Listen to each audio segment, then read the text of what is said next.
नमस्कार। हिंद किसान के इस विशेष चर्चा में आप सभी का बहुत बहुत स्वागत है। हमारे साथ आज खास मेहमान हैं। हमारे साथ हैं बलबीर सिंह राजेवाल पंजाब से, जो कि भारतीय किसान यूनियन राजेवाल के लीडर हैं, और हमारे साथ यहाँ मौजूद हैं। हमारे साथ हैं रामपाल जाट जी, जो कि प्रेसिडेंट हैं किसान महापंचायत से राजस्थान से, और हमारे साथ हैं हिंद किसान के एडिटर इन चीफ हरवीर जी। आप सभी का बहुत बहुत स्वागत है।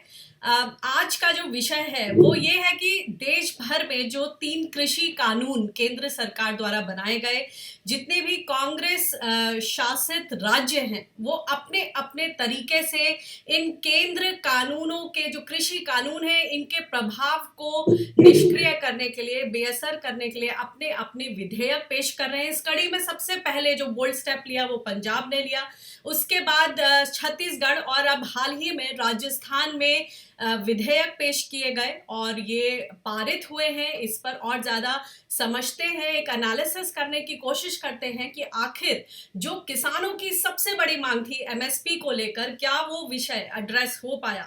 तो सबसे पहले रामपाल जी, मैं आपके पास आना चाहती हूँ। राजस्थान इस वक्त सुर्खियों में है। जो 3 विधेयक पेश किए राजस्थान असेंबली में, उसके बाद अब किस तरह का आपकी प्रतिक्रिया है? क्या किसानों की जो सबसे बड़ी मांग है एमएसपी को लेकर, क्या उसको ये एड्रेस कर पाए? अनिका जी, सबसे पहले तो देश के किसानों की ओर से अनिका जो निरंतर इन विषयों पर अध्ययन करती है, राजेवाल जी का हमारा तो दर्द है। हम तो उस दर्द के कारण काम करते हैं, लेकिन आप हमारे दर्द के साथ जुड़ी हुई हो, निरंतर स्टडी करती हो, और हरवीर जी निरंतर इन विषयों में अगवा रहते हैं। आप दोनों को हम सब देश के किसानों की ओर से पहले तो धन्यवाद। अब मैं आता हूं राजस्थान के बने हुए कानूनों पर। जो भी कानून तो नहीं है, लेकिन कानून बनाने की प्रक्रिया में विधानसभा ने विधेयक पारित किए हैं, जिनकी चर्चा थी। और जैसे केंद्र द्वारा कानून बनाए गए, हमारा जो राजस्थान का सत्तारूढ़ दल है, जो पंजाब में भी है, छत्तीसगढ़ में भी है, उन्होंने लगातार शुरू किया किसानों की आवाज में आवाज मिलाकर बोलना। हमें अच्छा लगा कि चलो कोई हमारे साथ बोल रहा है। और जब वो बोलते थे कि एमएसपी तो होना ही चाहिए, तो हमें लगा निश्चित रूप से ये जो सत्तारूढ़ दल है तीनों प्रदेशों में, ये तो कम से कम इन विषयों पर सकारात्मक रुख अपनाएंगे, और ये तो किसानों की उपजों को न्यूनतम समर्थन मूल्य दिलाने के लिए पूरी गंभीरता दिखाएंगे। और यदि हम दूसरे शब्दों में कहें, आज मक्का का जो उत्पादक किसान है, 1 क्विंटल पैदा करने में उसका खर्च है सीएसीपी के अनुसार 1935 रुपए राजस्थान में। दूसरा, उसको जो बाजार में भी मिल रहा है वो 800 से लेकर 1000 तक मिल रहा है, यानी जो उसका खर्च है उससे भी 1000 रुपए कम। तो 1000 रुपए कम इधर मिल रहा है। दूसरा, राजस्थान का प्रमुख उत्पादन है जो 43% अकेले राजस्थान में है पूरे देश का, बाजरा। उस बाजरे का 1 क्विंटल की लागत सरकारी आंकड़ों के अनुसार है 1473 रुपए, और किसान को भी प्राप्त हो रहे हैं 1100, 1200, 1300 रुपए प्रति क्विंटल। हम ये सोच रहे थे ये किसानों का शोषण हो रहा है। इस शोषण को समाप्त करने के लिए राजस्थान सरकार ऐसा कानून बनाएगी जिससे किसानों को उनके जो लागत दाम है उससे थोड़ा ज्यादा मिले, उचित कीमत मिले, तो किसान भी खुशहाली की ओर बढ़ जाएगा। लेकिन जब हमने देखा तीनों बिलों को उनके, और उसके बाद हमको लगा जो उन्होंने स्टेटमेंट दिया, जैसे मेरा छपा उसके बाद में टाइम्स ऑफ इंडिया में, यहाँ के सहकारिता मंत्री ने कहा नहीं, यदि विधानसभा में ये चर्चा आई, ये मांग उठी, तो हम जरूर सभी फसलों के लिए न्यूनतम समर्थन मूल्य की व्यवस्था करेंगे। सेशन निकल गया, न पक्ष बोला न विपक्ष बोला। हाँ, एक दूसरे पर आरोप जरूर लगाए, तो ये केवल एक दूसरे को गाली गलौच देकर ही अपना काम चलाना चाहते हैं। और आज किसान जहां था वहीं खड़ा है खाली हाथ।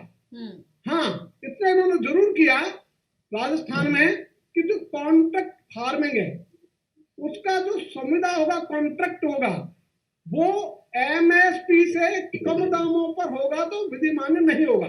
ये इन्होंने प्रोविजन जरूर किया, लेकिन अभी तक कॉन्ट्रैक्ट फार्मिंग जैसे यहाँ किन्नू है, संतरा है, अमरूद है, इनकी लगभग होती है बुआई के बाद, पहले नहीं, और उनका भी जो दाम है उनका एमएसपी तय नहीं है, इसलिए उनके लिए कोई संगत बात नहीं है। और जिनका एमएसपी तय होता है उनकी राजस्थान में कॉन्ट्रैक्ट फार्मिंग नहीं है, और आगे भी होगी, कंपनियों के अधीन होगी, तो वो कैसे भी हो जाओ हमें तो कुछ मिलना नहीं है। इसलिए उन्होंने जो एमएसपी से नीचे कोई समझौता नहीं होगा, कोई संविदा नहीं होगा, ये तो अच्छा किया, लेकिन बाकी जो काम है एमएसपी दिलाने के, जो सारे बहस का, सारी चर्चाओं का केंद्र बिंदु था, वहां तो हम खाली हाथ खड़े हैं अनिका जी। जी, अब एक बार मैं बलबीर सिंह राजेवाल जी से पूछना चाहती हूँ, सर आपने भी राजस्थान के विधेयक की कॉपी आपने पढ़ी, और आपके किस तरह के ऑब्जर्वेशंस है, और मैं आपसे एक और चाहूंगी कि आप पंजाब से उसकी थोड़े कंपैरेटिव एनालिसिस, आपको जो समझ में आता है पहली नजर में, उसको जरा सामने पेश करें कि किस तरह से पंजाब इसमें हासिल कर सका एमएसपी एटलीस्ट 2 फसलों के लिए, और यहाँ पर राजस्थान में जैसे कि रामपाल जाट जी कह रहे हैं कि कुछ भी हासिल नहीं हुआ। कुल मिलाकर आपको लगता है कि जो किसानों की जो सबसे प्रबल मांग थी उसको एड्रेस कर पाए? मैम, सबसे पहले तो जैसे रामपाल जी ने कहा, धन्यवाद, आप एक किसानों के बर्निंग इशू पे चर्चा कर रहे हैं। दूसरी बात, मैंने छत्तीसगढ़ का भी जो उन्होंने अमेंडमेंट्स की है वो भी पढ़ा है, पंजाब का भी और राजस्थान का भी। राजस्थान और पंजाब के दोनों जो उन्होंने अमेंडमेंट्स की हैं, एक बात कॉमन है कि उन्होंने अपना कोई कानून नहीं बनाया, जो भारत सरकार ने कानून बनाए उसमें ही कुछ अमेंडमेंट्स की हैं। अल्टीमेटली क्या होगा, जो कॉन्स्टिट्यूशन में आर्टिकल 131 में अगर 2 स्टेट्स अलग अलग कुछ करती हैं तो 2 कानून बना लेती हैं, तो सेंट्रल गवर्नमेंट का कानून प्रिवेल करेगा। तो इससे इस कानून से हमें कोई फायदा होने वाला नहीं है। हाँ, छत्तीसगढ़ वालों ने एपीएमसी एक्ट में कुछ अमेंडमेंट की है, और वो भी इतना कुछ नहीं कहती जितना किसानों को चाहिए। और एपीएमसी क्योंकि वो स्टेट के अधिकार में है, वो एपीएमसी का दायरा भी बढ़ा सकती है। उसमें उन्होंने कहा है कि बगैर टैक्स पे किए कोई यहाँ से खरीदी नहीं कर सकेगा। सेक्रेटरी मार्केट कमेटी को पावर्स दे दी है कि वो किसी को भी रिकॉर्ड्स, अकाउंट चेक कर सकता है। तो एपीएमसी में अमेंडमेंट को वहां गवर्नर साहब ने भी मंजूरी दे दी। और पंजाब हरियाणा का जो एक्ट है, पंजाब का भी अभी गवर्नर ने नहीं मंजूरी दी, राष्ट्रपति के पास जाएगा, वो भी मंजूरी नहीं देंगे, होम मिनिस्ट्री के पास पड़ा रहेगा। सेम केस होगा राजस्थान का। ये दोनों जो एक्ट है, मुझे लगता है कि जैसे ये दोनों सरकारें डरती हैं केंद्र सरकार से, उनसे कोई उनको उनके लोगों को तो दिखाना चाहते हैं कि हम आपके बहुत भले का काम कर रहे हैं, किसानों को ये दिखाना चाहते हैं, लेकिन अंदरूनी बात यह है कि वो जैसे डरे हुए हैं सेंट्रल गवर्नमेंट से, वो कुछ उनको नाराज नहीं करना चाहते। ये जो पुराने पॉलिटिशियंस हैं, इनकी अपनी अपनी कुछ कमजोरियां होती हैं, तो इसलिए मुझे दोनों कानूनों से कोई किसानों को राहत मिलती नजर नहीं आ रही। हरवीर जी, आप क्या कहेंगे? आपके सामने दोनों पक्ष सामने है, रामपाल जाट जी ने रखा, बलबीर सिंह राजेवाल, आपको क्या लगता है? जब हमने छत्तीसगढ़ का बिल पास हुआ था उस दिन बात की थी, तो संजय पराते जी जो वहां के किसान नेता थे, उनका कहना था कि ये सरकार से टकराहट क्यों नहीं ले रहे हैं, पंजाब जैसा बोल्ड स्टेप क्यों नहीं ले रहे हैं। यहाँ पर बलबीर सिंह राजेवाल का कहना है कि जो उनकी अपनी एक सरकार की स्ट्रैटेजी थी कि हम कानूनी दांवपेच में नहीं फंसना चाहते, इसलिए हमारे हिसाब से हमने ये स्मार्ट मूव किया है कि कृषि मंडी उपज समिति में हमने संशोधन किया। आप इस सबको किस तरह से देखते हैं? देखिए, एक तो अनिका, ये बात सही है कि केंद्र सरकार ने कानून बनाए हैं और ज्यादातर राज्यों में उनकी सरकारें हैं या उनके समर्थक दलों की सरकारें हैं, वो उनके खिलाफ कुछ बोल नहीं रहे हैं। दूसरी बात, किसानों की भी अगर हम देखें, जो किसान भी मुखर हैं, वो सबसे ज्यादा मुखर पंजाब में है, हरियाणा में है, राजस्थान में भी है, वेस्टर्न यूपी में कुछ है। तो एक तो ये सच्चाई है कि इन कानूनों का विरोध जो है वो लिमिटेड हलकों में हो रहा है। दूसरे राज्य सरकार क्या करेगी? राज्य सरकार ये कर सकती है कि अपना कानून लेके आ सकती है। किसानों ने मांग की थी पंजाब में कि आप स्पेशल सेशन बुलाइए और उसमें कानून पारित कीजिए। सरकार ने सेशन बुलाया और पारित कर दिया। यहाँ पर जो हमारा फेडरल स्ट्रक्चर है, देश का जो संघीय ढांचा है, संविधान राज्यों को क्या अधिकार देता है, केंद्र को क्या देता है। जैसे राज्यपाल जी ने कहा कि उसमें यह है कि अगर एक ही विषय पर केंद्र और राज्य का कानून है तो केंद्र का कानून प्रिवेल करेगा। तो लेकिन सवाल है कि राज्य सरकारें कर क्या सकती थी? राज्य सरकारें कानून ला सकती थी। हो सकता है कि उतना पुख्ता नहीं है, जैसे रामपाल जी ने कहा कि उन्होंने एमएसपी का जिक्र नहीं किया है। पंजाब ने धान और गेहूं के लिए एमएसपी का जिक्र किया है। राजस्थान ने कॉन्ट्रैक्ट फार्मिंग में सब जगह एमएसपी का जिक्र किया है। छत्तीसगढ़ ने सिर्फ एपीएमसी में अमेंडमेंट करके कि सब जगह को मंडी माना जाएगा और मंडी के कानून हर जगह लागू होंगे। सवाल है कि किसानों को बिल्कुल केंद्र ने जो एक तरफा जो एक फैसला लिया था, ये तो उसके हाल पे छोड़ दे राज्य, और या फिर कुछ करें। तो मैं ये नहीं कहता कि राज्य सरकारों ने कुछ नहीं किया, हो सकता है उनका प्रयास अधूरा है। और इसमें अभी से हमें ये नहीं मान लेना चाहिए कि केंद्र के कानून ही सर्वोपरि साबित होंगे। एक चीज आप मानिएगा कि एग्रीकल्चर स्टेट सब्जेक्ट है, ये फैक्ट है। एग्रीकल्चर मार्केटिंग स्टेट सब्जेक्ट है, और ये जब इसके ऊपर बहस होगी, वो आपके सुप्रीम कोर्ट में हो या कहीं भी हो, फार्मर जब अपने प्रोड्यूस को बेचता है, वो अपने प्रोड्यूस की मार्केटिंग करता है। Marketing is the state subject. इसलिए मेरा मानना है कि अगर इन राज्यों के जो इनके लीगल एक्सपर्ट्स हैं, उन्होंने ठीक से अपने केस को लड़ा, तो वो केंद्र के कानून के ऊपर प्रिवेल करेंगे। क्योंकि केंद्र ने जो कानून बनाया है वो ट्रेड के लिए बनाया है। किसान अपनी फसल का ट्रेड नहीं करता है, ट्रेड कम्स नेक्स्ट। सेकंड, जब उसका बायर कोई लेगा वो उसकी ट्रेडिंग करता है। किसान तो सीधा मार्केटिंग कर रहा है, ही इज प्राइमरी प्रोड्यूसर। तो प्राइमरी प्रोड्यूसर तो मार्केटिंग कर रहा है, तो वहां पर स्टेट का ये बनेगा। ये बात सही है कि एपी जो एमएसपी का मसला है, किसानों का जो केंद्र बिंदु है कि उनको एमएसपी मिले, और हम लोग देख रहे हैं कि जहां एपीएमसी नहीं, जहां मंडियां नहीं बिहार में, वहां का उदाहरण सबके सामने है। और इसका जवाब ना प्रधानमंत्री के पास है, ना बीजेपी के समर्थकों के पास है, ना उन इकोनॉमिस्ट के पास है जो कि लिबरल इकोनॉमिस्ट है, जो इसे क्रांतिकारी सुधार बता रहे हैं, जैसे 1991 में आर्थिक सुधार हुए थे। तो सवाल ये है कि कुछ तो शुरुआत है, कहीं से तो बात है विरोध की, और एक तरीके से कॉन्स्टिट्यूशनल फ्रेमवर्क में विरोध हो रहा है जो राज्य ने किया है। तो मेरा मानना है कि इसको एक अच्छी बिगिनिंग के रूप में लेना चाहिए। 100% तो देखिए, यह तो अब किसान जब कह रहे हैं कि 5 तारीख को देश भर में देशव्यापी आंदोलन करेंगे, चक्का जाम करेंगे और उसके बाद दिल्ली आएंगे, उनके असली जो तकलीफ है उसकी चाबी दिल्ली में है। वो दिल्ली उनसे डरती नहीं है। आज जो दिल्ली की मौजूदा सरकार है, जो सत्ता है, अभी मैं कुछ वीडियोस देख रहा था पंजाब में, गांव-गांव में महिलाएं, बच्चे, बुजुर्ग महिलाएं सब इन कानूनों के विरोध के लिए छोटे-छोटे मीटिंग कर रही हैं, बैठ के कर रहे हैं, लोग सड़कों पे हैं, रेलें रोकी गई। लेकिन आप बताइए कि केंद्र ने अभी तक उसको रेस्पॉन्ड ही नहीं किया है। जी राजेवाल जी, मैं इसी पर आना चाहती हूँ। आतंकी कारनामा बता दिया, आतंक उनको टेररिस्ट बता दिया है किसानों को। तो सवाल है कि ये तो किसानों की जो ताकत है, वो जितना संगठित होगी, जितना केंद्र के ऊपर दबाव बना पाएगी, उतना उनकी जीत की तरफ वो लोग बढ़ पाएंगे।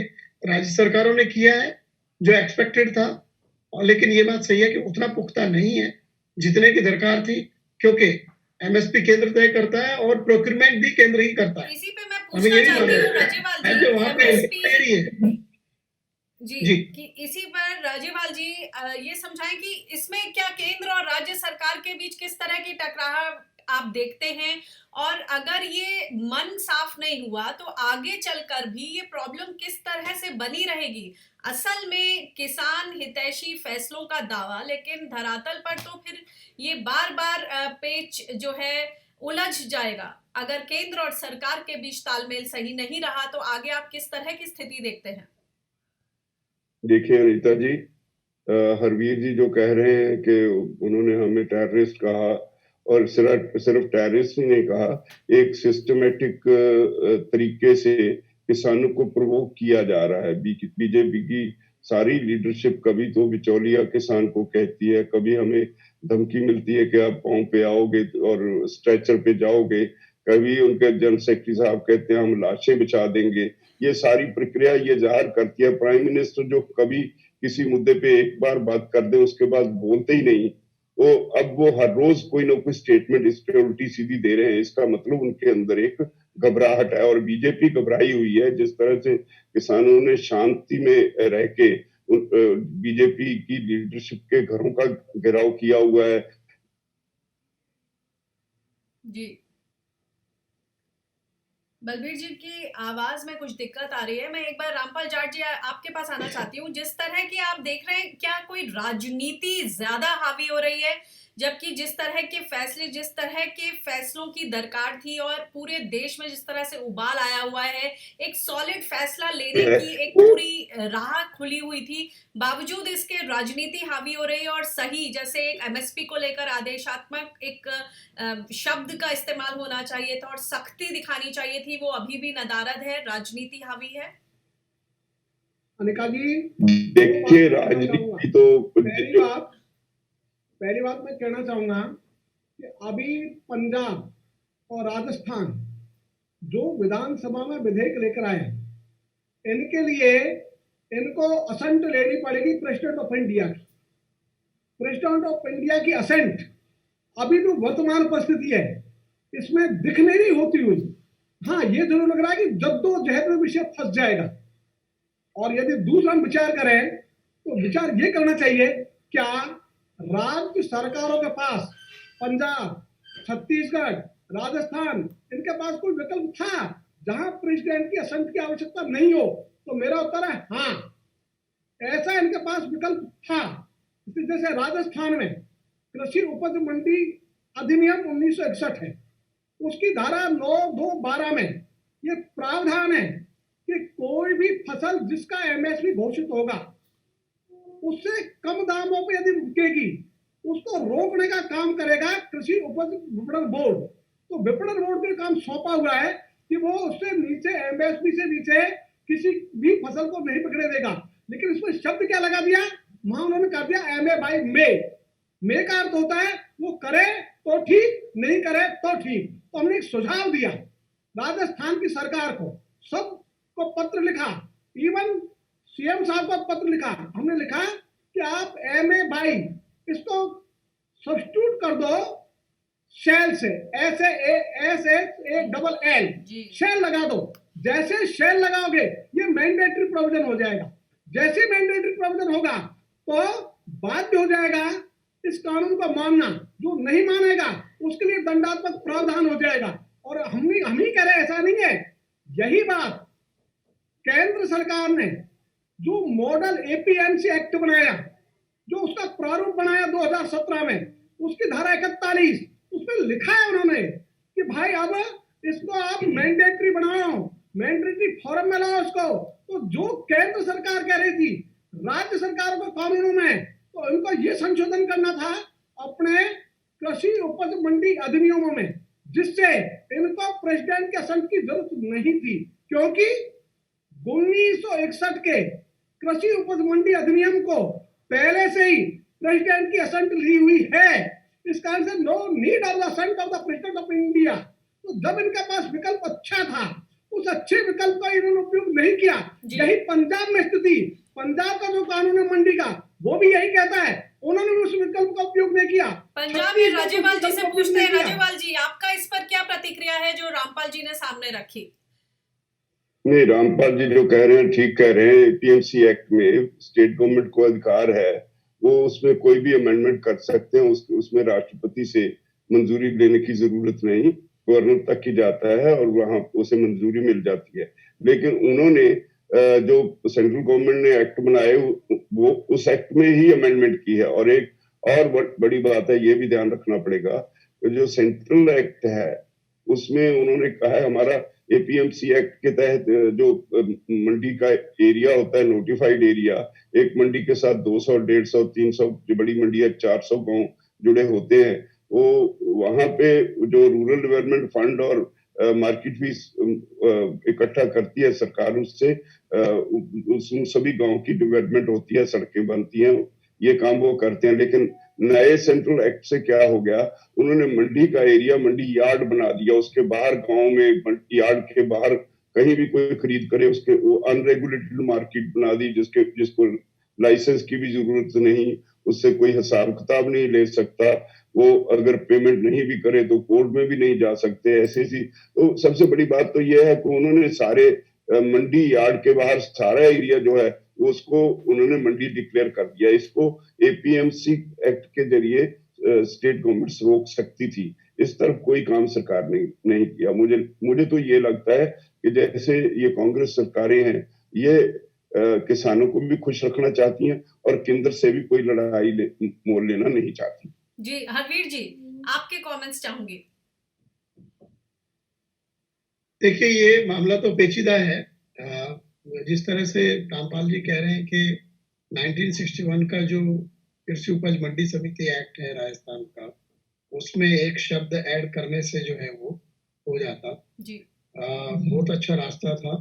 लेकिन क्या वो उसको अमेंडमेंट नहीं माना जाता कानून में? ये कानूनविदों का मसला होगा, बिकॉज अभी उस तरीके से, बिकॉज अगर आप कुछ भी चेंज करेंगे तो वो संशोधन एक्ट ही माना जाएगा। तो एपीएमसी एक्ट में सेंट्रल गवर्नमेंट इंटरफियर नहीं कर सकती। नहीं, तो एपीएमसी स्टेट का अधिकार है, हर स्टेट का अपना है, स्टेट का है, वो सबका स्टेट का अपना एक्ट है। लेकिन अभी इसमें देखिए रस्साकसी चलेगी, क्योंकि राज्यों ने पूरा जितना भी खरीद के गुंजाइश है जहां पे हो सकती है खरीद बिक्री, उस सबको एपीएमसी का यार्ड मान लिया है।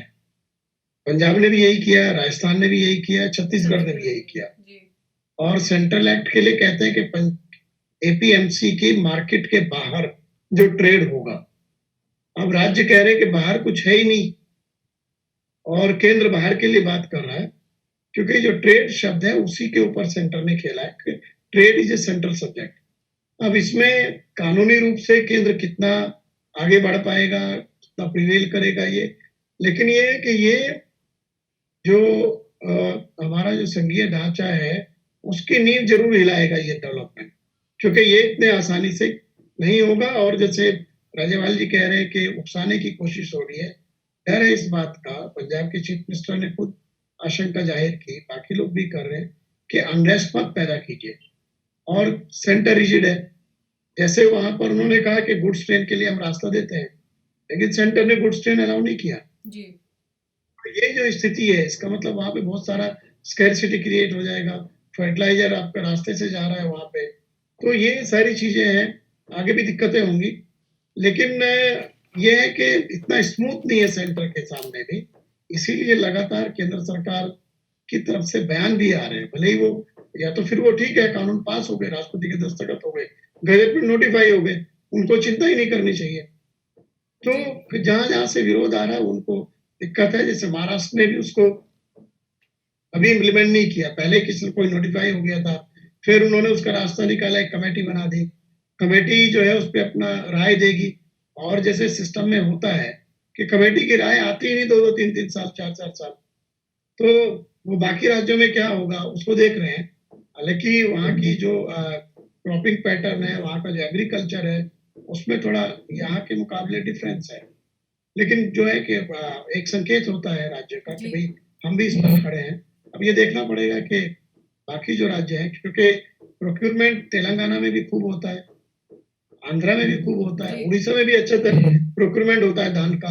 अब ये राज्य सरकारें क्या करेंगी? क्योंकि अगर वो सेंटर के रूल को पूरी तरीके से लागू करती है तो किसानों में बाकी के राज्य क्या करते हैं? राज्यपाल जी ये बताएं कि 5 नवंबर का एक बड़ा दिन चक्का जाम करने की पूरी एक स्ट्रैटेजी है, सभी जो संगठन है वो एकजुट है, और जैसे कि हरवीर जी ने कहा कि अब आप जो दूसरे राज्य हैं उनकी तरफ भी देखना होगा। आप लोगों की आगे की किस तरह की स्ट्रैटेजी है? संक्षिप्त में 26-27 नवंबर को भी दिल्ली चलो के प्लान्स हैं, तो क्या आपको लगता है जिस तरह से सभी किसान संगठनों का मानना है कि कुछ ना कुछ तो हुआ ही है, एक कदम आगे बढ़े हैं, जो हमारी लड़ाई है जो किसानों की, उसमें वो एकजुटता आई है कम से कम, और एटलीस्ट उन्होंने फेडरल स्ट्रक्चर में जो अपने अधिकार है उसको असर्ट किया है। आगे की आप किस तरह की रणनीति देख रहे हैं किसान संगठनों की इस तरफ? देखिए, हम बड़ा क्लियर हैं। मैंने पिछले दिनों एक अखबार में आर्टिकल लिख के सभी किसानों को, पंजाब वासियों को, सभी पंजाबियों के नाम एक चिट्ठी लिखी थी। उसमें मैंने कहा था कि भारत सरकार अब आपको प्रोवोक करेगी, भारत सरकार अपनी एजेंसियों की तरफ से कोई गड़बड़ी करेगी, भारत सरकार लोगों को बहकाएगी। आप सबने शांत रहना है। ये पहली बार हो रहा है कि पंजाब में पीसफुल मूवमेंट चल रही है। हिस्ट्री में ऐसी मूवमेंट कभी नहीं चली।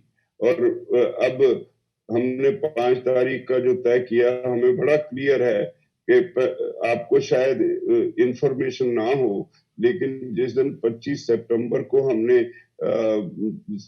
पंजाब बंद का डिक्लेयर किया था, हमारे साथ 14 स्टेट्स में जरूर कुछ ना कुछ हुआ। राजस्थान में भी हुआ, हरियाणा कंप्लीट बंद रहा, वेस्टर्न यूपी बंद रहा, तमिलनाडु में भी हुआ, कर्नाटक में भी हुआ, अरुणाचल में भी हुआ, सभी बहुत सारी स्टेट्स में, ये 14 स्टेट्स में उस दिन हुआ। तो अब हमें पूरी उम्मीद है, यकीन है कि 5 तारीख को सारे देश में चक्का जाम रहेगा। और उस 26-23 का हमने तय किया। हमें पता है जो सरकार का एक तरीका है, कोई डेमोक्रेटिक तरीका तो रहा नहीं। ये तो डिक्टेटर जैसी कार्रवाई होगी। कभी ऐसा कोई काम सुना नहीं मुझे। I am 77 now. मैंने सारी सरकारें देखी हैं, ऐसा कभी नहीं हुआ जो बात लोगों को पसंद ना हो, कब किसी ने डिमांड ना की हो। लोगों ने, सरकार को अब फिक्र हो गया किसान का। अब वो कहते हैं हम किसान के लिए सुधार कर रहे हैं, जो हम सुधार मानते ही नहीं। तो 26-23 को हमें पता है वो जो गलत से गलत हो सकता है वो हमें हरियाणा में भी एंटर नहीं करने देंगे, हरियाणा वालों को दिल्ली एंटर नहीं करने देंगे। लेकिन स्ट्रेटेजिकली हमने तय कर लिया सभी स्टेट्स ने कि जहां हमें रोकेंगे हम वहीं बैठ जाएंगे, वहां से उठ के नहीं आएंगे, चाहे कितने दिन लग जाएं। हम कहेंगे हमें गोली मार दो, हम वापस नहीं जाएंगे, हम प्रोवोक नहीं होंगे, हम वायलेंट नहीं होंगे।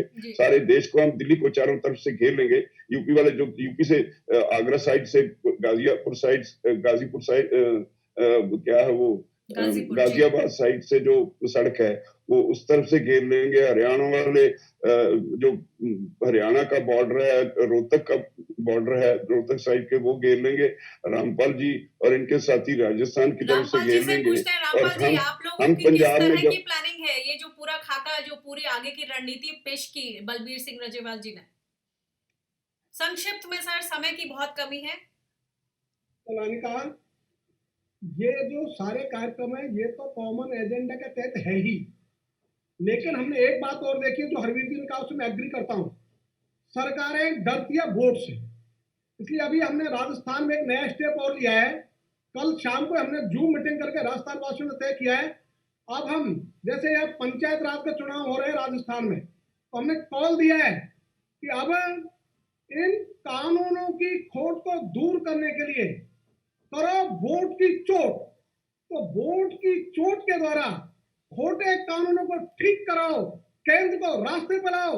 यदि ये सरकारें डरती है तो सबसे ज्यादा वोट से डरती है। इसलिए ये जो सारे कार्यक्रम हमारे कॉमन एजेंडा के, ये भी लोगों को तैयार करेंगे मानसिकता कि वो इनको हटाने के लिए, इनके खिलाफ वोट करने के लिए एक पूरे देश में वातावरण बने। और चाहे आंदोलन कहीं कम हो या ज्यादा हो, कहीं रास्ता ज्यादा ढंग से रुकेगा, कहीं कम ढंग से रुकेगा। बड़ा देश है, विविधताएं हैं, ये सब होगा ही, लेकिन आग सबके मन में जल रही है। आज किसान का मन, किसान के हृदय में, चाहे केरल हो, चाहे कश्मीर हो, चाहे उड़ीसा हो, चाहे बंगाल हो, चाहे महाराष्ट्र हो, सबके मन में एक आग धधक रही है किसानों में। इसलिए वो धधकती आग वो प्रकट होगी वोट की चोट के रूप में। इसलिए हम चाहेंगे कि कांग्रेस को अब भी मौका है, अभी सरकार उनकी है, विधानसभा उनकी है, अभी भी अपना आप वो सुधार करे जिससे लोगों को उन पर भी भरोसा हो सके। अभी तो उन्होंने भरोसा दिलाने का काम नहीं किया, इसलिए वो भी भरोसा दिलाने का काम करे। नहीं तो किसान खुद सोचेगा कि अब किनको राज में लाया जाए। यहाँ हम राज बनाते हैं, हम राज चलाते हैं, तो ये किसान राज जो है उसकी शुरुआत होगी। ये भी एक हमारा स्टेप होगा। इसलिए वोट की चोट के द्वारा कानूनी खोट को दूर करने का काम। और एक बात और मैं जोड़ना चाहूंगा, फिर मैं मेरी बात पूरी करूंगा।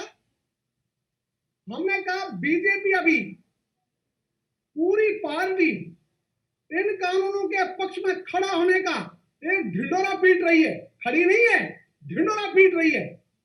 मैं पूछना चाहूंगा, बीजेपी की ग्राम इकाई से लेकर राष्ट्रीय इकाई तक किसी का भी यदि प्रस्ताव हो कि भाई ये कानून बनाओ, ये तो रामपाल जाट जी का कहना है कि वोट की चोट करनी होगी। और जैसे कि कुछ किसान संगठनों ने पिछले दिनों ये नारा भी दिया था कि कुर्सी या किसान, तो देश भर में जिस तरह का माहौल है, जगह जगह चुनाव है, उसमें ये देखना होगा कि जो राज्य सरकारें हैं वो अपने अपने स्तर पर वो क्या कदम उठाती हैं कि केंद्र की तरफ से आए दिए गए ये जो कृषि कानून है उनके असर को किस तरह से बेअसर करती हैं, और किसान संगठन किस तरह का दबाव बना पाते हैं केंद्र सरकार के इन कानूनों पर और राज्य सरकारों पर भी। आप सभी का बहुत बहुत शुक्रिया इस चर्चा में शामिल होने के लिए। और आगे भी इसी से जुड़ी तमाम खबरें या फिर खेती किसानी से जुड़ी जो और खबरें उन सबको आप तफसील से पढ़ सकते हैं हमारी वेबसाइट www.hindkisan.com पर। हमारा फेसबुक पेज है, ट्विटर है और यूट्यूब, इन सभी पर आप ये तमाम खबरें पढ़ सकते हैं। फिलहाल मुझे दीजिए इजाजत, नमस्कार।